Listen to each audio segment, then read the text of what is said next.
The roar in the Civic Center was thunderous. 10,000 hands pounding in unison as Elvis Presley strode into the hazy glow of the stage lights. The air tasted of dust and spilled beer, and from backstage came the dull thump of a stray guitar riff. Yet in the midst of that exhilarating chaos, Elvis's gaze snapped to something unusual. A low, unmarked crate, half hidden in shadow at stage left. Its wood was scuffed, seams taut with black tape. For a heartbeat, his famously steady smile flickered. He remembered '69, when a crazed fan nearly broke through his security line and left him wary of surprises. Now, even the veteran bodyguards stiffened, exchanging wary glances. The spotlight painted Elvis in stark relief, his silhouette rigid. He inhaled the brittle scent of old lumber and rallied the show. But for everyone watching, the music sounded distant. Each note tinged with the tension of a man who'd learned that sometimes what you don't see matters most. A hush settled over the backstage corridor as the overhead lights flickered against the scuffed concrete floor. The familiar roar of the crowd beyond the stage doors throbbed like distant thunder. But in this narrow passage, time itself seemed to slow. Elvis Presley paused, his boots planted firmly, listening to the echoes of his own footsteps flicker and fade behind him. It was autumn of 1972, and the Civic Center was sold out. Every seat in the vast auditorium filled with people craving the King's presence. Tonight marked another chapter in his relentless tour schedule, but something in the atmosphere had felt off the moment he stepped into the wings. Now, as the final chords of "That's All Right" faded into applause, Elvis's gaze was drawn to an object lying just beyond the wing curtain. A dark crate, roughly the size of a small trunk, sat half-hidden under a coil of cables and an unused spotlight stand. Its surface was swathed in oilcloth, the edges taped down with thick black gaffer's tape. There were no markings, no stenciled lettering, no telltale shipping labels, just the promise of secrecy in its plainness. Elvis frowned, the familiar spark of caution igniting in his amber eyes. He thought back to the incident in '69, another smoky Memphis night when the unexpected threat had struck too close, reminding him that fame often invited danger. He ran a hand through his hair, feeling the pulse at his temple quicken. His personal bodyguard, Joe Esposito, appeared at his side. Joe's expression was tight, the crease between his brows deepening. He'd been with Elvis long enough to read these moments. "Boss," Joe murmured, voice low. "That crate wasn't there an hour ago. Nobody told me about any new prop or special effect." Elvis didn't answer. He inhaled the stale scent of dust and sweat that clung to the backstage air, the aroma of decades of performances, of ambition grinding into the boards and walls. The low hum of the guitar tuner from the next room drifted through the curtain. Somewhere, a stagehand tapped a cymbal in frustration. It all felt distant, as if filtered through water. Behind them, a stagehand with a headset approached, uncertain. "Sir, we've got to move it. Lights need to be set up," he said, voice quavering when he recognized Elvis. That is, if that's your direction." Elvis studied the crate without a word. He could feel hundreds of eyes watching him from behind the curtains. Technicians, managers, drivers who'd caught his sudden stillness through the thin fabric barrier. Some would whisper later that the king had halted the show to confront this mystery. Others would chalk it up to stress or superstition. He shook his head and placed a finger on Joe's shoulder. "Keep the show rolling." His voice was calm, measured, but carried an unspoken command that brooked no argument. Joe offered a curt nod and melted back into the shadows. Elvis straightened his jacket, squared his shoulders, and slipped onto the stage with the ease of a man who'd performed here hundreds of times. The bright floodlights bloomed around him, the crowd surged to its feet, and the first notes of Heartbreak Hotel rang out. But in the pit of his stomach, the weight of that unattended crate remained. Every lyric came with an undercurrent of tension. Every riff of the guitar felt overshadowed by the knowledge that whatever lay hidden in that unmarked box belonged not to his set list, but to some unseen hand, one that had set tonight's performance on a knife's edge. When the final notes of Heartbreak Hotel faded, and the auditorium's roar tapered to eager anticipation, Elvis slipped off stage with Joe Esposito trailing closely. The stagehands were already hustling to reset for the next number, lighting rigs swinging back into place, cables snaking across the deck. Yet Elvis's attention remained fixed on that crate. He stood before it for a heartbeat, adjusting his dark jacket, the rumpled collar of his shirt, at odds with the perfection of his fame. Joe leaned in, low enough that only Elvis would hear. "Boss, we gotta open it or get security down," he advised. "If it's nothing, we clear the hazard, and no one's the wiser." Elvis closed his eyes briefly, recalling how the roar of a crowd could transform into a funeral dirge in an instant. He'd been shot at once, only months before, and ever since had learned to treat any unexplained presence with utmost caution. Finally, he nodded once. "Let's see what's inside." They tugged at the frayed edges of the oilcloth, peeling back the tape carefully. Too much force might scatter pieces across the floor and draw unwanted attention. Beneath the covering lay a weathered wooden box, its surface mottled with gouges and age. There were no hinges visible. The lid fit snugly.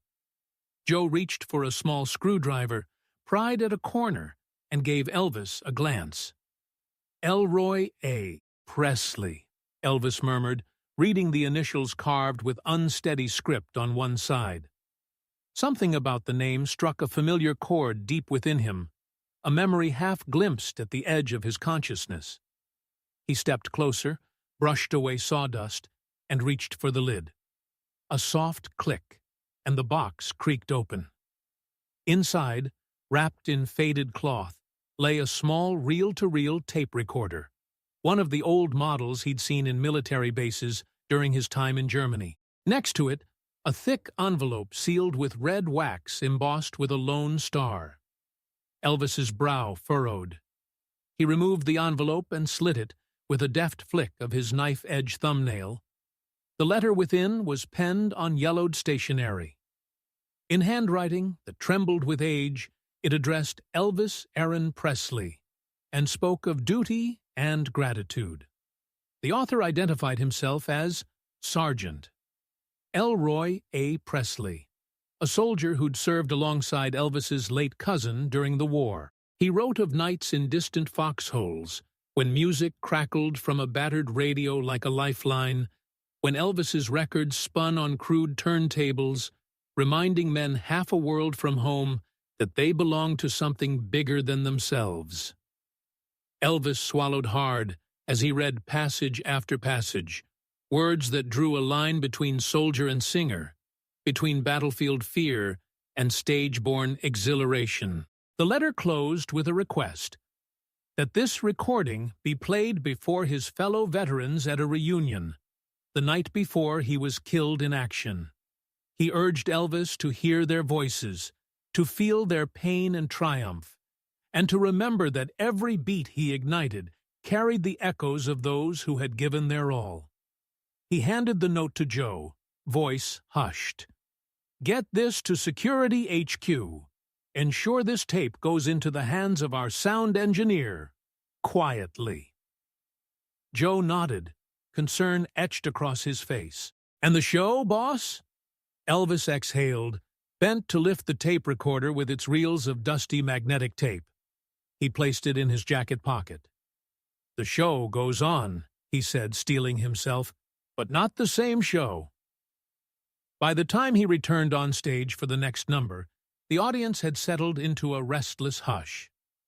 Peace in the valley, was what he began, his tone softer, more introspective than usual. Behind him, the band followed his lead, stripping away the bombast for something almost confessional. Up in the lighting grid, a camera operator caught the faint tremor in Elvis's voice. But in that vast sea of faces, only a handful of those in the front rows noticed.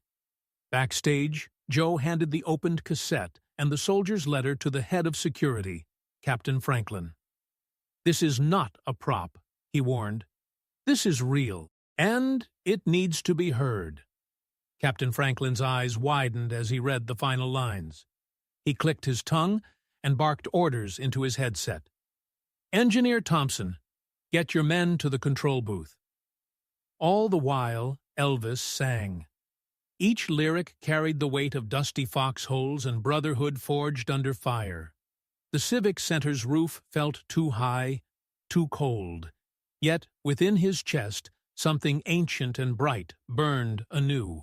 When he hit the final note, a single, trembling chord that hung in the air like a prayer, there was no immediate applause, only the sound of 1,000 souls catching their breath. Then, without fanfare, the band slipped into "If I Can Dream," but now with a quieter conviction, as though each chord was an answer to the soldier's hope. Unbeknownst to the audience, behind the scenes, the tape recorder was playing softly, capturing every nuance of Elvis's voice. A gift to Sergeant Elroy A. Presley's memory, a bridge between a singer's stage and a soldier's sacrifice. And for Elvis, it was far more than a performance. It was atonement. By the time the band struck the first chords of "If I Can Dream," the backstage crew had quietly dismantled the mysterious crate and delivered its contents: the reel-to-reel recorder and the fragile letter from Sergeant Elroy A. Presley to the sound booth high above the stage. Engineer Thompson, a quiet Southerner who'd worked with Elvis for years, studied the reel intently, recognizing the aged machine as one of the models once used in Army barracks. He cued it to play, routing its modest speaker feed to the venue's unused monitoring line, one usually reserved for orchestral overdubs. In the dimly lit control room, the mechanical hiss of tape gave way to a gravelly voice, heavy with exhaustion and longing. "Elvis, if you can hear this, it's Elroy. We fought side by side in '54, on drills down at Frankfurt. When you sang 'Don't Be Cruel' on that busted radio in the rec hall, it felt like home. We were scared half to death. But your music, it gave us something to hold on to. I knew then that I'd live. And if you ever get this tape, play it somewhere they can hear it. Play it one more time for all the brothers who never came back. That's all I ask, partner. God bless you." Thompson's finger hovered over the record button for the live mix, then dropped onto cut in. Through the hallway of speakers lining the Civic Center's corridors, and even in the drummer's monitor wedge, the soldier's voice threaded into the band's rehearsal of Elvis's signature plea for hope. Down on stage, Elvis had closed his eyes. The ambient microphone picked up the stray bleed of tape and guitar, but he heard every word as plainly as a whisper in his own ear. His posture stiffened for an instant. Then he eased into the music, launching into the slow, deliberate introduction of "Peace in the Valley." The crowd, accustomed to his thunderous belting, felt the change. A hush rippled across the seats as he sang with greater intimacy than ever before. Mid-song, Elvis glanced back at the empty black box, now tucked discreetly behind a stack of amplifiers. He lifted a hand, no flourish, simply a small gesture to the distant booth, acknowledging the unseen voice that had reached him when he needed it most. The audience, feeling something profound but unable to name it, leaned forward, sensing that the king's performance was no longer about spectacle, but about solidarity. In the control room, Thompson watched Elvis's silhouette bathed in pale blue light. He lowered the house mix by a few decibels to let Sergeant Presley's final message play over the main PA after the song ended. The drill-like compression of the veteran's voice filled every corner of the arena. To all the boys who stood with me, to those still fighting, and to those who can't ever hear a chorus again, this one's for you. God bless, and thank you, Elvis. A stunned silence followed, more eloquent than any applause. For a moment, the only sound was that faint crackle of tape. Then, as if overnight, thousands rose together in a standing ovation. No chanting, no rhythm to keep time, just a single collective exhale of gratitude. Backstage, Joe Esposito felt tears sting his eyes. He knew Elvis had taken a calculated risk, continuing the show with an active threat still unconfirmed. But he also knew the moment transcended fear. It was moral reckoning made public. Down in the VIP box, Colonel Tom Parker, usually impervious to sentiment, sat unmoving, his cigar forgotten. Only when Thompson returned to the stage and whispered in Elvis's ear did Parker rise, his broad shoulders sagging as he licked his lips, moist with both relief and pride. On the floor below, security staff exchanged glances. The crate's threat, whether bomb or prank, had dissolved into a testament of brotherhood. As the last chords rang out, Elvis stood alone under the glare of the spotlights, wiping his brow as if emerging from a dream. He held the soldier's battered recorder in one hand, turning it over like a rosary, then let it slip from his palm and fall to the stage floor. The gesture spoke volumes. The message was not his to keep, but to pass on. And as he sang the final refrain, eyes closed, the roar of the crowd was no longer just adulation. It was the sound of a nation reminded that a song could be a lifeline, and a man could be more than a myth. He could be a connector of souls, a keeper of promises, and a bearer of hope when it mattered most. When the final notes of Peace in the Valley drifted away, the Civic Center was suspended in an almost sacred silence. The usual roar of applause felt inadequate, more like a release of collective breath than a celebration. Backstage, Elvis stood alone for a moment beneath the glow of the wing lights, the old reel recorder at his feet, its tape having told a story no stage spotlight ever could. He lifted his head, greeted by the sight of thousands on their feet.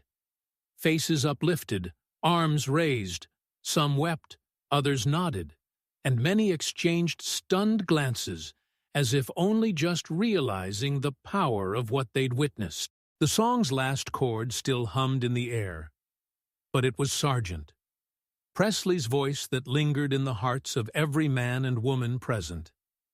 Elvis took a small, deliberate step forward. His throat tightened, and he raised his hand in a loose wave. "Thank you," he said, his voice low but carrying far. "That song, that message, belonged to a brother who never came home. I'm honored to carry it for him."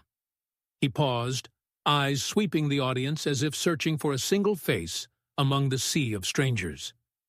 Then he pointed, not up but downward, to the recorder at his feet. That was his final wish, not for himself, but for all of you who've ever fought or lost someone who fought. God bless you. Another hush, deeper this time, as fans processed that this moment, too, was part of the gift he'd received in that crudely wrapped crate. Beneath the stage, Joe Esposito and Sergeant Bill exchanged a look of relieved astonishment.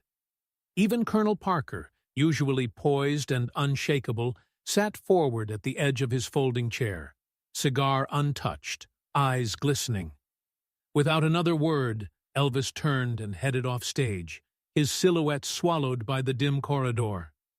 Back in the wings, the band members, still holding their instruments, whispered to one another in awe. Was this performance, this act of solidarity and remembrance, the most significant concert of his career? Some believed it so, even then. 2 nights later, news of the unorthodox serenade of Sargent. Presley's message had spread beyond Memphis. While national papers reported only the headline, "Elvis delivers emotional tribute," those in the know understood the deeper resonance. Elvis arranged a private show at the nearby Fort Campbell base, where soldiers gathered in a modest hangar. No camera crews, no publicity, just a handful of wounded veterans, many of whom had lacked the taxicab fare to reach the Civic Center. Among them, eyes closed or open, they listened as Elvis sang "If I Can Dream," his voice carrying the weight of a promise kept. Afterward, he sat on the edge of the stage, facing a young corporal missing an arm, who looked at him with raw gratitude. Elvis reached out, clasped the soldier's good hand, and said, "You keep dreaming, brother. We're in this together." Weeks turned into months. The crate remained at Graceland, its black cloth cover now a quiet artifact. Elvis kept the tape and letter in his dressing room drawer, a reminder of that vulnerable moment. He often listened to the scratchy recording late at night, when the house was still and the burdens of fame weighed heaviest. Somehow, Sergeant Presley's words gave him solace. At his next press conference, Elvis was asked about his sudden shift in repertoire, about why he'd played the somber hymns instead of his usual hits. He looked out over the assembled reporters, then tilted his head, offering a half-smile that combined regret and resolve. "Sometimes," he said softly, "the loudest show isn't the one you belt out. It's the one you whisper in someone's ear when they need it most." No elaboration followed, and none was needed. His audience, old and new alike, understood that he'd chosen empathy over spectacle, humanity over hype. Years later, in a quiet corner of Graceland's memorabilia room, visitors would see on display that battered reel-to-reel recorder and the faded letter. The plaque beneath bore just 2 simple lines. A soldier's final words, heard at last. On the night of his passing, his family found a journal entry he had scribbled in the margins of a tour schedule. "I made a promise on that stage, never to forget the voices behind the songs. As long as I breathe, I'll keep it." And so, among the countless stories that wove through the legend of Elvis Presley, one stood apart, a testament to a moment when the king set aside his crown and simply listened, bridging a gap between myth and man with nothing more than a song and a soldier's plea.